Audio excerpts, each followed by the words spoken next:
Kali ni kita ambil quote daripada penyair Sufi iaitu Jalaluddin Rumi. Dia kata, "The lamps are different but the light stay the same." Lampunya berbeza tapi cahayanya tetap sama. Sekarang ni bila kita scroll media sosial, kita akan bandingkan hidup orang lain dengan hidup kita. Dan semua orang nak tunjuk lampu masing-masing. Ada yang lampu yang paling terang, ada lampu yang paling estetik, dan ada lampu yang paling nampak bahagia. Dan kita akan nampak hidup orang lain ni lebih terang daripada lampu kita. Lampu kita ni macam malap, macam tak cukup cahaya je.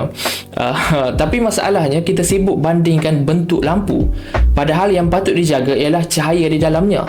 Orang lain mungkin guna lampu kristal, tapi kita cuma hanya ada kaca yang sangat murah.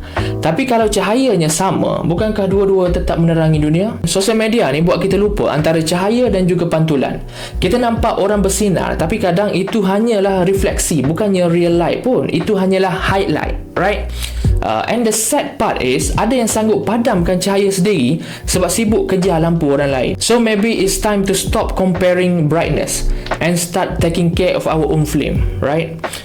Dan kalau semua orang faham benda ni, maybe dunia media sosial kita ni tak akan jadi tempat untuk berlumba, tapi tempat untuk bercahaya bersama.